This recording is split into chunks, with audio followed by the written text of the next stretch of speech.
And even if you don't get every announcement that you desire, and let's face it, you're not going to get everything today, but we've got a lot of great stuff. So let's get started.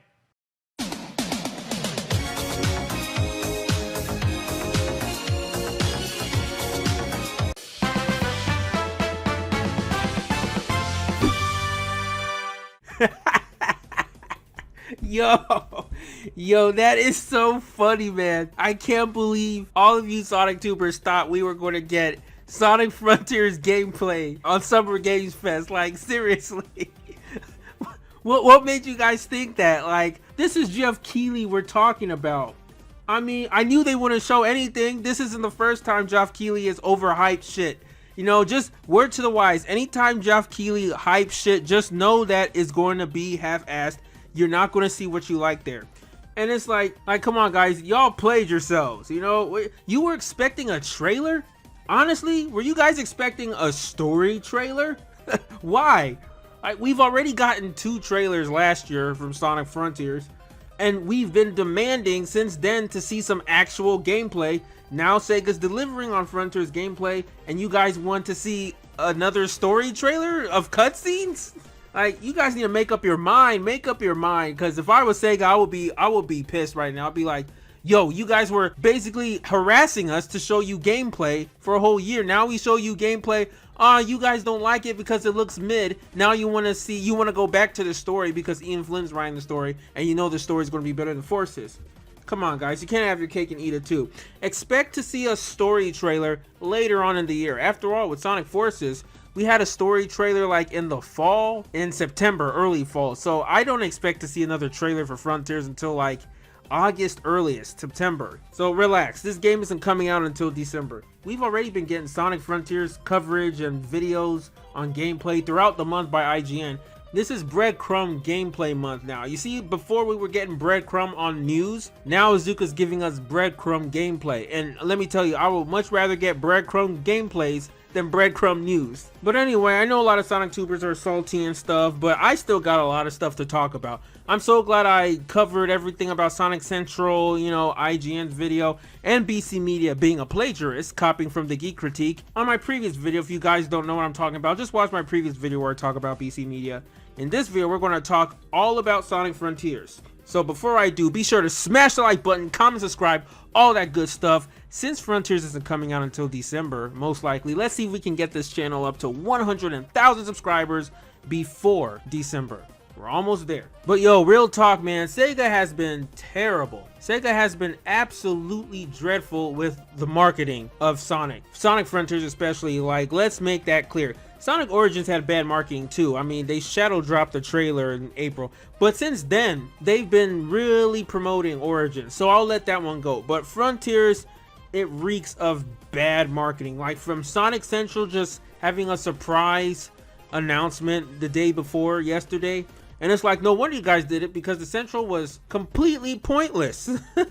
Like, it was only 10 minutes of the Central, and we were getting random previews of Sonic Prime, Sonic Frontiers Prologue like this. 1, 2, 3, let's go!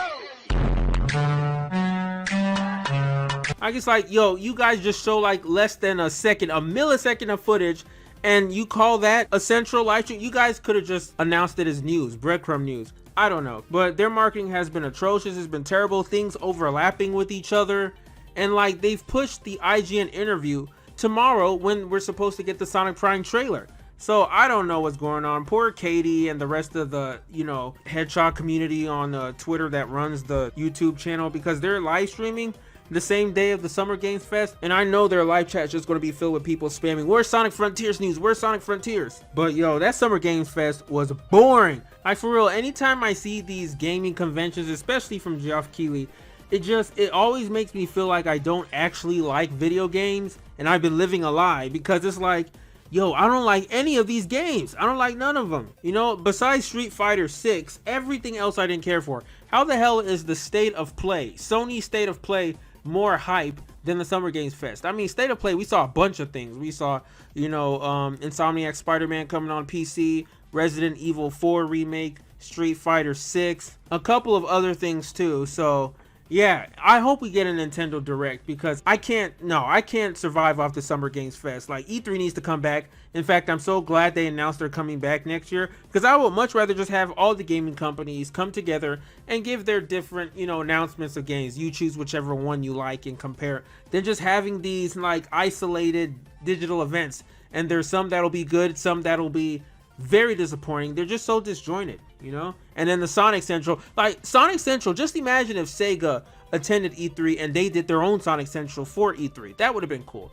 So I hope we get that next year. But speaking of Katie's live stream on the Sonic YouTube channel, they also announced about Sonic Origins. They said that Sonic Origins will have a partially adapted soundtrack made from scratch by Jon Snow, and it was just confirmed by the Sonic the Hedgehog live stream. Now, this guy named Ben says, just to add a slight detail, though I don't want anyone to jump to conclusions or read too much into this, it was mentioned that Snow-san has been making some use of the original sound chip, so that any new or adapted compositions are cohesive with the songs they can still use. As far as I can tell, it has not been explicitly confirmed whether it's the Sonic and Knuckles PC prototype versions of the tunes that are being adapted or whether it's the console versions that are being adapted, but we'll find out in 2 weeks.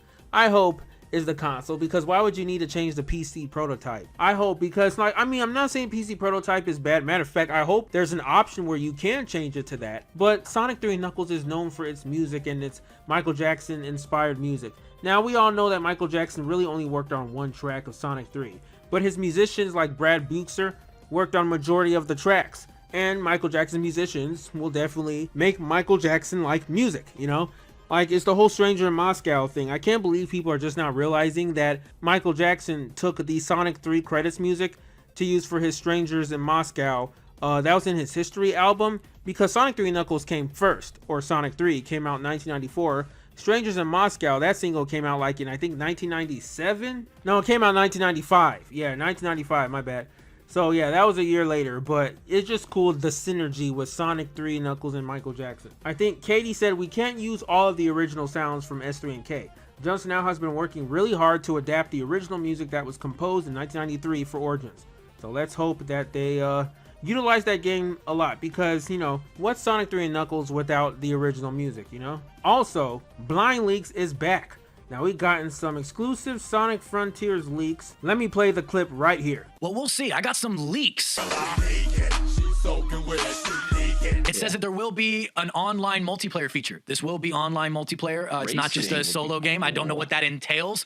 I am interested to see the online. Everything on paper sounds great. And I think the online portion, how is that going to work? Is that going to be some type of battle mechanic? Like, exactly. Playing with friends, racing?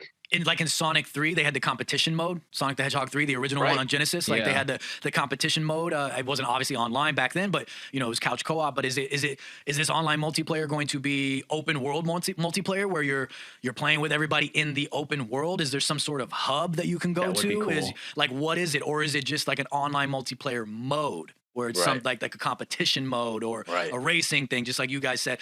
What exactly does that entail? Yeah, what could it be? So it looks like there is going to be some online multiplayer in Sonic Frontiers. Now, I would take this as a grain of salt if I were you guys, because when was the last time we have had online multiplayer in a 3D Sonic game? I think that was Sonic 06. And yes, it is true, Sonic Frontiers is taking a lot of inspiration indirectly from Sonic 06. I don't know, maybe Blind Leaks is wrong about this, but I would like to have some online multiplayer in Sonic Frontiers, but we'll see. Also, in Ian Flynn's podcast, he said that Sonic Frontiers story will be kind of dark and more similar to the 2000 stories. Let's play it. On Sonic 06 and Shadow the Hedgehog, Sega would be more lenient in exploring ideas touched upon in those games, dark/tragic themes, dystopian settings, etc., or Sonic's identity now too straight away from that edge it had in the early 2000s? At the risk of crossing a line, I'm going to say play Sonic Frontiers and then come back to me on that one. Uh-oh. Ow, the edge. Not like that edge. So that is very exciting. I am just so amped to finally see a serious dark Sonic story in the video games. We haven't gotten that in the longest time, since Sonic Unleashed, arguably Sonic 06. And I want it to be done well, which is why I'm glad Ian Flynn has joined. Let's be honest though, Sega has been gradually leaning back to more dark and serious stories since Sonic Lost World, let's be honest. Sure, that was meta era, a lot of cheesy cringe jokes, but Sonic Lost World was when I started to see them struggle, try to be serious and dark again, with Pontaff the best they could. So like they would have like jarring dialogue with the Deadly Six or Zavok saying like, "Why don't you lie down and die?" and shit like that. And that game was E10, and that would continue. Sonic Forces would also be rated E10 because of the dialogue. With Sonic Forces, the themes were more dark now. It wasn't just the dialogue, it was the themes. However, it was still cringe and jarring because they would mix that in with meta era humor. And yeah, and also the script was bad, the writing was terrible. Characters like Sonic weren't taking things seriously, so it was very disjointed. So now that they finally got some sense and brought Ian Flynn here, now we can finally get some serious stories like the comics. And I'm excited to see how Ian Flynn is going to write Sonic Frontiers Prologue. Speaking of Sonic Frontiers Prologue, on Reddit, someone talked about the clip of Knuckles in that little sneak peek and gave a little theory about the story. And before I get into that, it's interesting to note that people are making parallels with IDW and Sonic Frontiers. Now, it's true that IDW isn't canon with the Sonic video games, but one person pointed out that, wait a minute, that shot has a huge storm. In the IGNU video, it says that Sonic, Tails, and Amy fall into a portal. There seems to be a theme for virtual world. This is too similar to that arc after the Metal Virus, where Eggman has a virtual world to test his robots. I remember that story, but correct me if I'm wrong, didn't Evan Stanley write that arc? Because Ian Flynn left after the Metal Virus saga. So I think this is all written by Evan Stanley. Now, I wouldn't look too much into this. I don't think this has anything to do with Sonic Frontiers plot. It can't be inspired by it or borrow from it. As we know, Ian Flynn and the writers behind the Sonic comics tend to borrow a lot of things or transfer some ideas to other stories. For instance, Metal Virus Saga was actually supposed to be in the Archie Sonic comics, but those got canceled, so Ian Flynn moved it over to the IDW comics. That's why it felt very dark and almost Archie-like. So yeah, that doesn't mean IDW is connected to Archie. It's just story elements that were transferred over to IDW. So it might be the same thing as this. Maybe they wanted to, briefly explore an arc with the virtual world, and Ian Flynn was going to elaborate more on that with Sonic Frontiers. Let's get back to this Knuckles theory. This person writes, so while that Knuckles prologue for Frontiers looks like it isn't much, I actually have a big theory on it that might give a big clue as how the overall story works. First, there's a big clue in the footage. The lightning strike. It's not a normal lightning strike.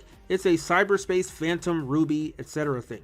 It has the same red light and the same shapes inside it. So we know that it actually has a big link to whatever the big magic force is here, possibly the Phantom Ruby. I hope not. I hope the Phantom Ruby does not come into play again. So I think this person might be reaching, but let's continue. But then we get to the meat of this. Here's my analysis. In the first lightning strike, it's far enough away that we don't see the actual lightning. We just see the aura. Yes, you could explain this with it being just out of frame, but if this was an intentional choice, then there's something they want to tell us. The next lightning strike is the one where we get the first glimpse of what it looks like. This is where we see the weird shape similar to the effects around the Phantom Ruby and get a clear view of how it's made up of red magic energy. However, unlike before, we do in fact see a glimpse of it, which means it's getting closer. And then there's the third one. It's the most powerful one so far. The screen flashes is the closest it's ever been. It's hit Knuckles. Then the glitches start happening while it flashes, similar to the Phantom Ruby. Or if you're not a fan of that, we've seen the same magic thing control the robots on the island. Even if neither of those convince you, it's at the very least warping reality in some way, which makes perfect sense with the glitches. But then something interesting happens. After it's gone, after the flashes died, it goes dark, and there's nothing. Editing choice? Maybe, but here's my theory. This lightning, cyberspace magic, Phantom Ruby, whatever, it goes around and in a flash of light teleports people. That's why there's nothing there after the third flash, the one where Knuckles was. It hit Knuckles and sent him and the altar somewhere completely different. He's disappeared. Which makes perfect sense when you remember Sonic wakes up on a random island, not knowing how he got there with amnesia. Knuckles got hit with it, and so did he. They both disappeared. Hell, it lines up very well with what the Phantom Ruby can do.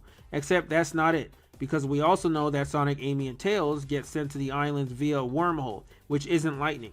But the thing is, that list does not include Knuckles. Now, the final piece of this theory is that the lightning is exactly what I said it is, except it got supercharged after hitting the Master Emerald. It gets a massive boost of energy unlike anything it had ever seen before, so it goes from lightning to wormhole. It's consistent with how the Master Emerald and the Chaos Emeralds work, and also lines up with Knuckles not being included in the list of people sucked up by the wormhole, as well as lining up with this being lightning, not a wormhole, because the wormholes only become a thing after he was hit, after the Master Emerald was hit. This might be the story of Sonic Frontiers. I wish we had gotten more from the short. It was pretty lackluster, tell me about it. But even from what we get, we might be able to figure out the story of Frontiers and the reason why all this happened. Now, if you guys remember back when Sonic Forces was coming out, I was really covering the story leaks and I was pretty accurate on the story when it came out, but the story was just very underwhelming and half-baked. Now this time, I'm actually very, very excited about the story for Sonic Frontiers since Flynn is writing it. So I will be definitely covering the story. I know a lot of other Sonic Tubers don't really cover the story. They like to cover just the gameplay. But expect me to cover both the gameplay and the story. You know, I used to cover Sonic theories like this and stories. So I like to talk about stories. In fact, you know, especially me with Sonic Rebound, I like storytelling. So I will definitely be following up on this. But yeah, that's about it. And yeah, there's not really much to cover except these old 4chan leaks from February that have turned out to be 100% true. Like Supersonic Titan boss fight per island. As you know, Sonic will collect the Chaos Emeralds, and I'm pretty sure he will be Supersonic and fight some bosses. Skill tree splits in 3, combat movement in between the 2, spin dash and bounce attack, probably equipped from skill tree. AI Ghost Girl in form of a digitalized human, which I think might be that pink-haired human who I thought was Lav the Ranger. Her name is not Lav, but I'm pretty sure she's a Ranger. And Hypersonic final boss fight against Void from Sonic Shuffle. Hypersonic not far-fetched, as we see Knuckles and his Master Emerald playing a part in the Prologue teaser we saw earlier. I think they're going to bring Hypersonic back, and that's going to be so epic because I'm also planning on bringing back Hypersonic in Sonic Rebound. But that's not going to be until Season 3, which deals with the Echidnas and the Nocturnus clan. So many things have been confirmed via IGN, so this leak from February holds even more credibility. So only time will tell. What do you guys think about this? Let me know down in the comments below. But yeah, that wraps it up for all the Sonic Frontiers Roundup news and Sonic Origins. So take care. And until next time, I'm out.